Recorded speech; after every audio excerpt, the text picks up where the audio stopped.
working with her. She's salty, as most people know. She's salty. She can hold her ground with the best of the good old boys, right? That's what she came up in. I mean, she was breaking glass ceilings before anybody even knew what it was. Uh, she she just was so powerful. There was no stopping her, and plus she looks good, and she had so many things going for her. Being a little girl, teenager.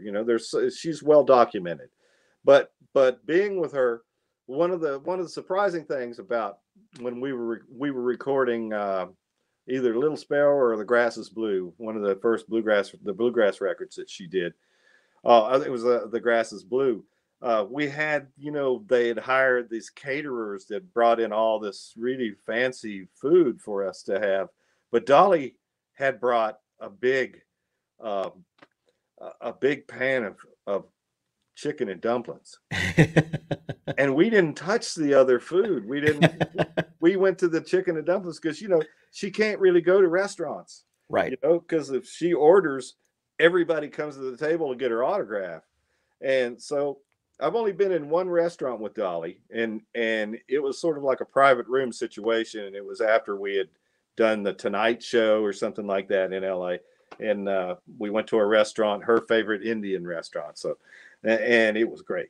And but Dolly is a great cook, and cooks country food, which I grew up on, and the choice of me having a finger sandwich, that these guys had prepared over here, or having chicken and dumplings that Dolly Parton had cooked, Right. there's no contest there. I wouldn't And think. no, and she just kept making them, and we kept eating them. But she's a beautiful person. She was really, I mean, my kids came in, and I've got a picture of my two little girls who were like 4 and 5, sitting on one on each knee of Aunt Dolly, and she has this perfume that just permeates everything. And those two little girls went home smelling like Dolly Parton that day. All their friends they went back to school, and their friends were going, "What's that perfume?" And they're going, "Oh, that's Dolly."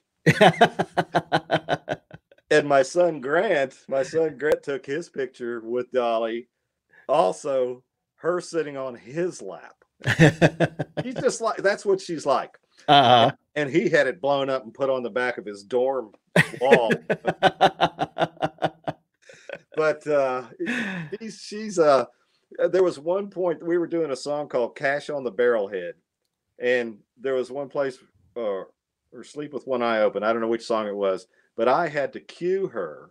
I would give her this cue, and I was playing, and I remember, oh, here comes the cue. So I just went like this, and my middle finger came up, and I after the song, I said, "Dolly, I'm really sorry about that cue. It wasn't anything personal about that." And she said, "Oh, Jerry, don't worry about it, whatever it takes." But she's just one of the gang. She's one of the gang. Yeah. When you're with her, you're included. You don't feel like I'm Dolly Parton and you're not. It's not like that at all. And she'll salt you right back. If she hears a conversation going on, she'll go get in it and Dolly eyes it. And Uh-huh. but she's a beautiful human being, has done so much for this country. There's a thing that she does, the Imagination Library. You heard I was about going that? to mention that. Yeah. For my grandchildren will get a book until they're 5 years old. They get a book a month from the Imagination Library, and it's just, she's done so much for education, and the people who there was a big fire in Gatlinburg that did so much damage and took people's homes away, and she supported them until they got on their feet, every one of them. Wow. She's It's a good thing she's got a lot of money, because I don't know what she would give them, but Hmm. she's giving. She's not got you know a, a hateful bone in her body. She's a wonderful person. Yeah. Well, on Little Sparrow, talking about songs that come out of left field, the cover of Collective Soul's "Shine." Yeah, That that and surprised all of us. now, do you know who picked that? So was that her that picked that song? She picked that song. Yeah, Wow. yeah, she's got her right ears open to all kinds of things. Yeah. Because I know when the record label sent me that album, you know, what I try not to look at the songs on the album. I'll pop the disc open, but not look. So it's a surprise because I like that, 'cause especially with somebody who you never know what you're going to get, right. And Yeah, when I heard the intro on that, I'm like, wait a minute. And then you hear it, it's like, I thought it worked better in Dolly's way. Don't get me wrong. I like the Collective Soul original, right. you Yeah, know, and it's so good. rare, when a cover surpasses the original. But I thought that song just completely worked and was phenomenal. Yeah, and I think she knew that was going to happen. She's that in tune with everything.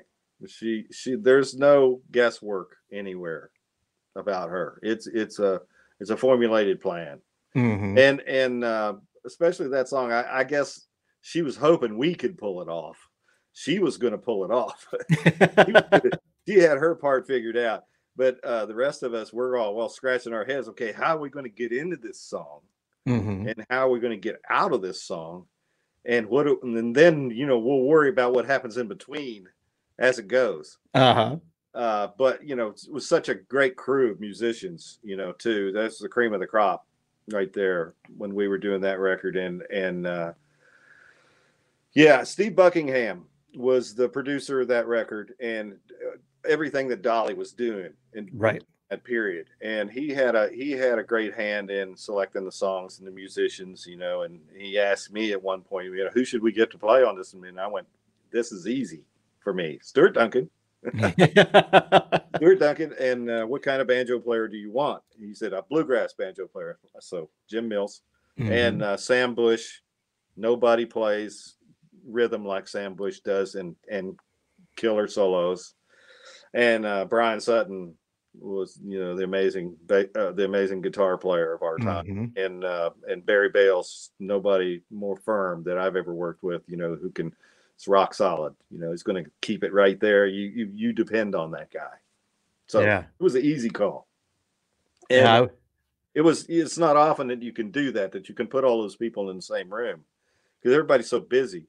But when you mention, oh, this is for a Dolly Parton, it's like, I'm there.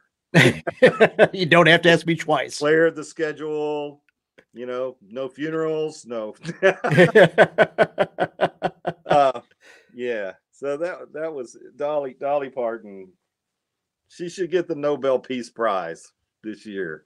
I just every year. Yeah. I would Not gonna vote. get an argument from me. If I could vote on that, I would have been doing that for years anyway. Yeah.